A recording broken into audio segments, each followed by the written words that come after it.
Hello. Welcome to the Pirate History Podcast. My name is Matt. Thank you for listening. When we talk about shipping powers in the Age of Sail, we're really talking about three nations.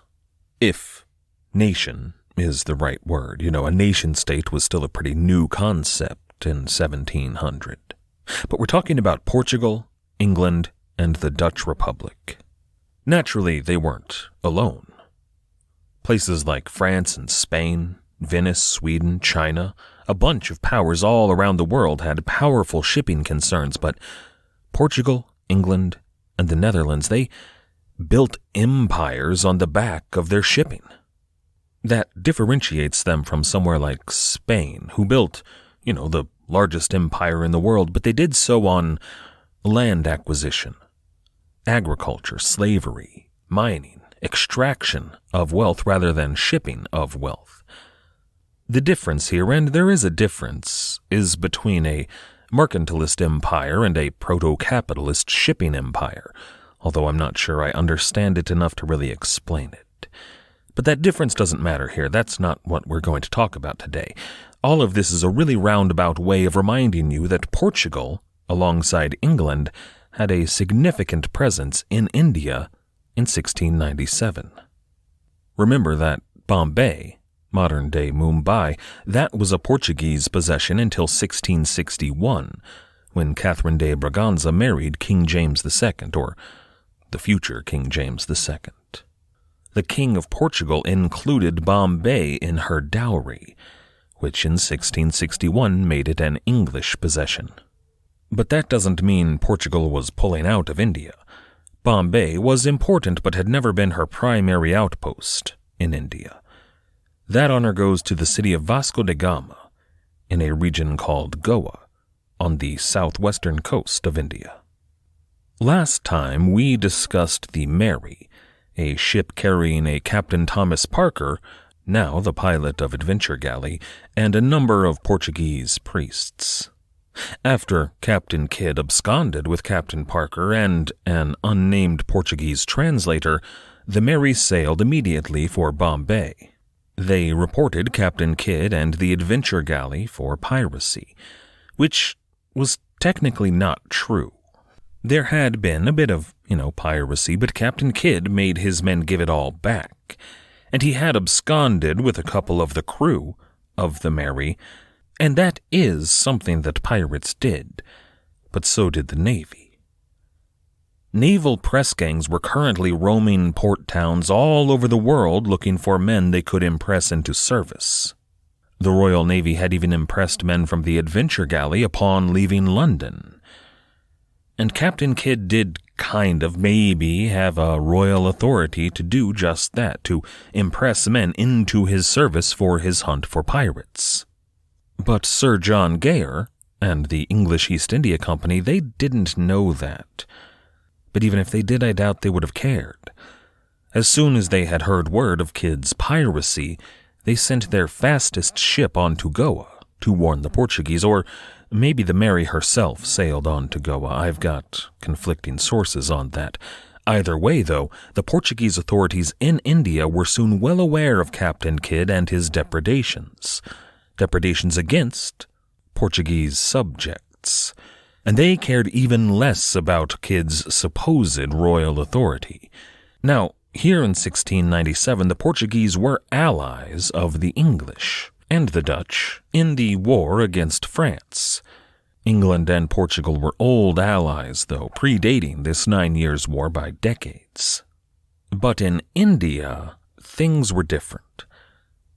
The Viceroy of Goa wrote King Peter II of Portugal, and his letter said about the English in India, quote, "It is believed that all Englishmen are pirates who sell in Bombay all that they steal at sea. If our frigates meet with them at sea, they produce company papers and we can do nothing with them. But when they come across our merchantmen, they rob them, and the company then excuses it by saying these are pirates." End quote. Much like the Mughal Empire, the Portuguese in India saw all Englishmen as pirates. And they weren't without some merit in thinking so. The English in the Indian Ocean, including those belonging to the company, did have something of a spotty track record in that field. But here they had a ship they could make an example of. The Portuguese sent out 2 ships to hunt down Captain Kidd in the Adventure Galley. This is episode 261, and Dot the Eyes. When we left off last time, Captain Kidd had just departed Karwar in a sudden and surprising hurry. He'd had word that a rich, fat Mughal merchant ship belonging to Abdul al-Ghafir was on its way to Karwar, and Kidd decided to do something. What it was that he intended, that's hard to say. Was he hoping to capture some pirates who were hunting this rich, fat merchant ship, or was he hunting the ship himself? If we were trying to be impartial, that's not a question we could really answer. There are too many different variations of this story, depending on who's telling it. But, well, one of our patrons, Madam Anita, pointed something out recently. She mentioned that my opinion on Captain Kidd has shifted pretty drastically over just a few episodes. When he was getting drunk and offending Royal Navy officers for his own amusement, well, that's just great, but now that he's ruling his ship through violence and fear, now that he is forcing his men to stay on board, I just don't like him very much. So I'm maybe not the best person to make an informed judgment on what Kidd was planning to do. I've got a bit of a bias. Were I to try to make an impartial decision, I would remind you that Adventure Galley had been at sea for months now, just about a year at this point, and they had yet to take any prize of any consequence whatsoever. They had made no money to speak of, and they were running low on supplies, including, booze. The men on board were ready to do something drastic. So it was in Captain Kidd's best interest to capture a rich, fat merchant ship as soon as possible, and it didn't really matter who it came from. As long as they weren't English, and, maybe if they were English, because this was no longer about staying in the good graces of the law, this was about staying in the good graces of his men and staying alive. A Mughal prize, though, would have been just the thing to sate his men's appetites. So I think, and I'm not at all alone in this, that Adventure Galley was on the hunt. I think that she was probably intending to head to the southeast, down the coast of India towards Achin. That's where this Mughal ship would have been coming from. But the winds were not favorable. Instead, the ship was pushed back to the northwest, back toward Goa. Not ideal in Kidd's situation, but, they could recalibrate come morning. The crew spent that night, a quiet evening of the 13th into the 14th of September. They spent it with sails furled, waiting for the winds to turn in their favor. As the sun began to break over the horizon, while the crew still lay in their hammocks below decks, while the captain still lay nestled in his blankets, a cry broke the still morning air. Sails! Everyone on board was awake in a flash. The crew rushed to the deck and realized that those sails were not this Mughal ship they had been hoping for. Instead, they were European sails, and they were not on the horizon. They were close, almost within range. It turned out to be 2 Portuguese vessels, one smaller and one much larger. The smaller of the 2, I think, would be technically classified as a frigate of 26 guns. It was light and fast and fairly well armed, but not exactly a powerhouse. The second of the ships, the larger of the 2, that was a man-o'-war with a full complement of 44 guns. Now, I don't want to cast too many aspersions on Iberian shipbuilding in this era. Portuguese and Spanish shipmakers had defined the early days of the Age of Sail. But here in 1697, had this been a British or a French ship of a comparable size, I don't think that we would be talking about Captain Kidd today. I think we'd be talking about the notorious pirate Captain Cutlass Culliford. And I might mention, offhand about some foolish, rich magistrate from New York that got himself killed because he wanted to play hero in the Indian Ocean.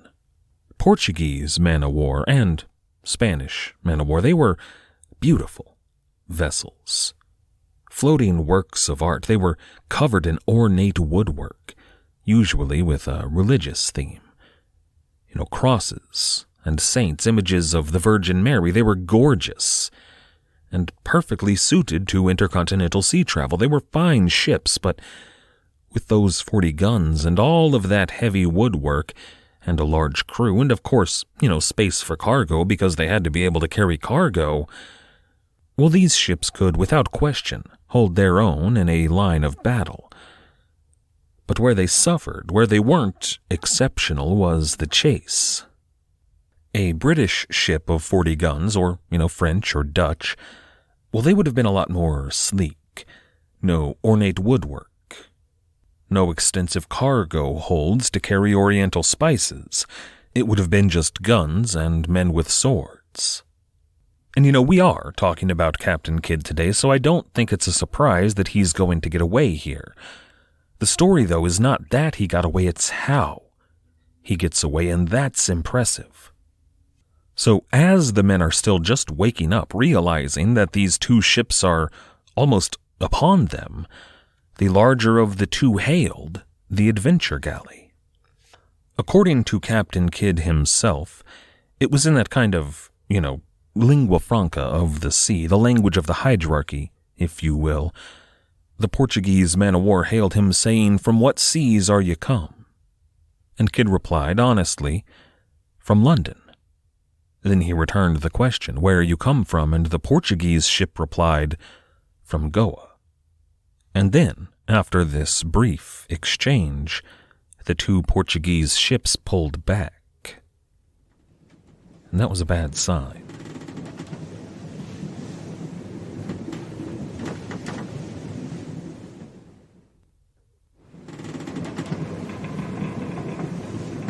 Any friendly ship meeting like this at sea, and the Portuguese should have been a friendly ship, but theoretically they should have stuck around for a while.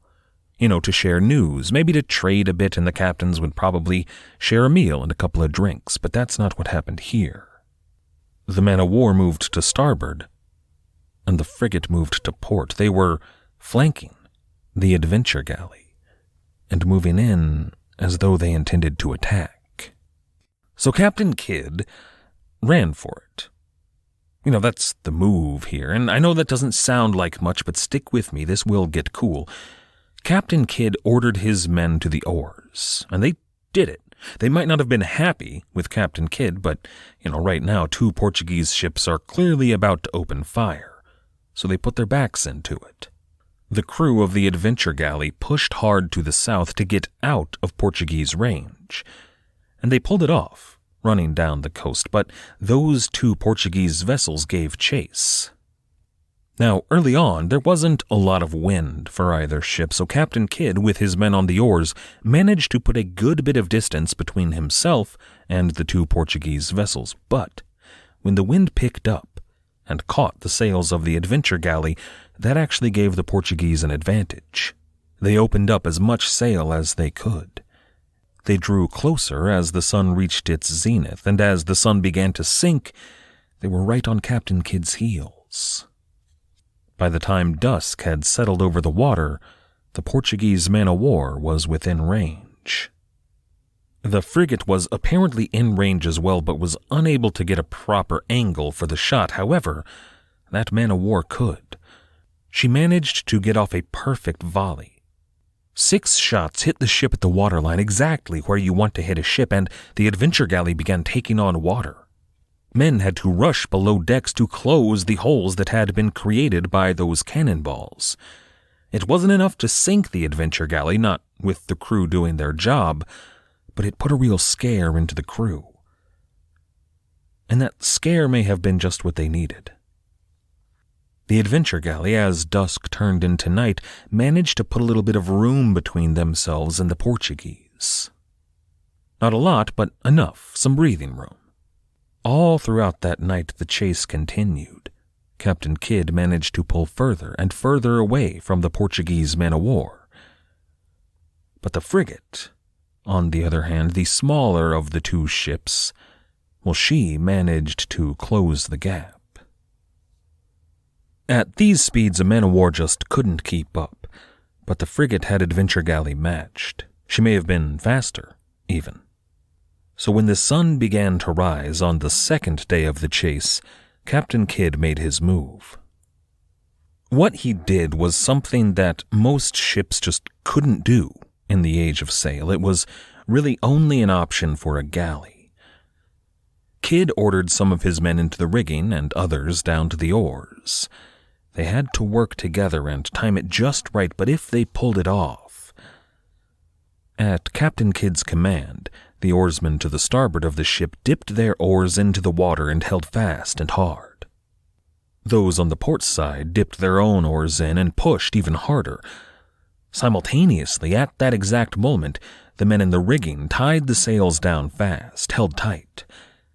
Kidd himself stood at the helm. At the same moment that his oarsmen plied the waves and the men in the rigging held fast, Captain Kidd turned the wheel hard, alee. All of this at the same moment, this incredibly complex machine working together, the Adventure Galley began to turn, and turn quickly. It put a lot of stress on the ship, and this was the moment of tension. Kidd timed his maneuver here to catch a changing wind, a wind that would spell victory, if they managed to catch it, and if not, death. Kidd watched the sails, as did everyone else, waiting for the wind to pull them taut. The crew held their breath. Then, with a snap, the sails filled and Adventure Galley began to move. This was a success. It was an impressive moment.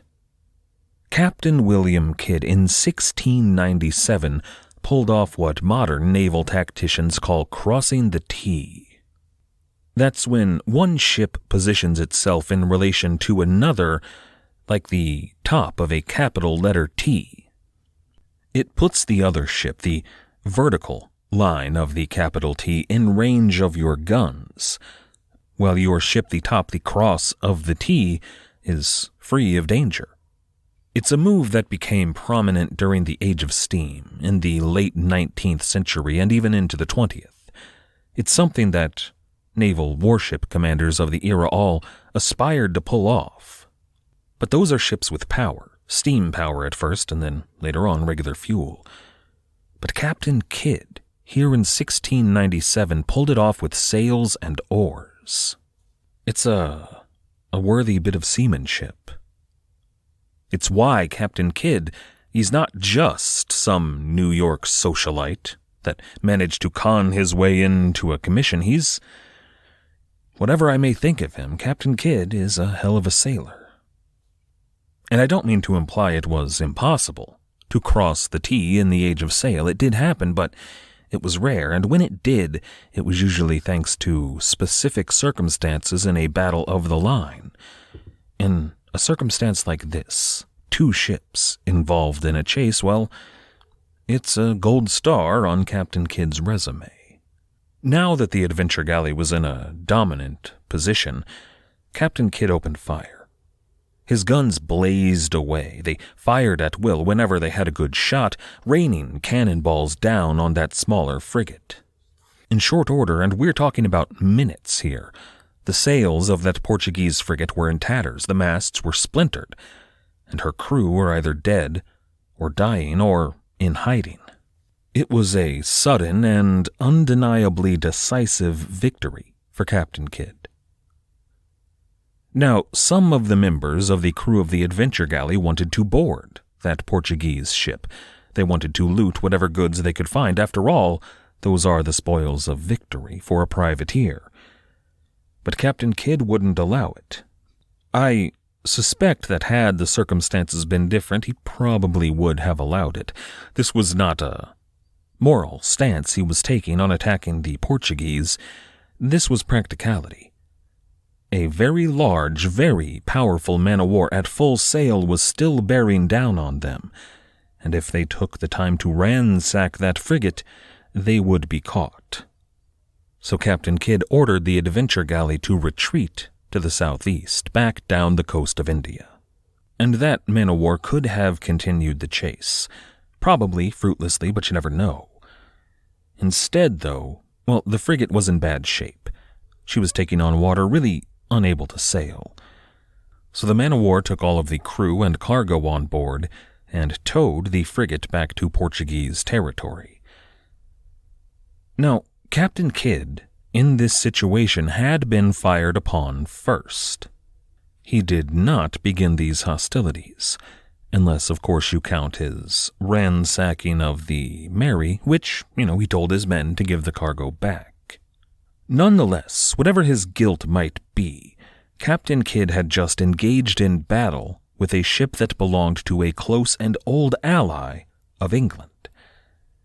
And he knew just how that looked, just how bad it made him look. But he put a brave face on it later on. Captain Kidd would tell the court sometime later, quote, "No Portuguese will ever attack the king's colors again." That was his justification. But, speaking of the king's colors, a few days later, Captain Kidd and the Adventure Galley were spotted flying another kingdom's standard. In this case, the French naval flag. It's kind of the polar opposite of the St. George's Cross. Instead of a red cross on a white field, it's a white cross on a red field. But they were spotted flying this French flag by an Englishman, a Captain James Perrin of the ship Thankful. The Thankful was a small East Indiaman, just a merchant ship, and she was flying the king's colors when she spotted this ship flying the French. To his credit, Perrin didn't run. He could have, maybe he should have, but, I don't really know what Captain Kidd was trying to pull off here. Maybe he was trying to lure out French ships or French pirates or English pirates looking for a French ship, who knows? But all he found was Captain Perrin of the Thankful. Captain Kidd hailed Perrin and called him over to interrogate him, and what he wanted to know about more than anything else was the location of a ship belonging to a one Abdul al-Ghafir. Captain Perrin didn't know anything about any Abdul al-Ghafir or any fat, rich merchant ships in the region, so Captain Kidd let him go. But Perrin went right on to the English outpost at Bombay and told the authorities there everything. This was probably only a few days after word of Kidd's battle with a Portuguese frigate reached Bombay. By this point it was made clear that Captain Kidd was willing to harass and attack and board English ships and Portuguese ships and Moorish ships. The only kind of ships that Captain Kidd had yet to attack were the ships he was supposed to. For all of his many protestations, it appeared very much that Captain Kidd had no intention of hunting pirates or Frenchmen. It was becoming clear to Sir John Gayr and the entirety of the English East India Company that something was going to have to be done about Captain Kidd.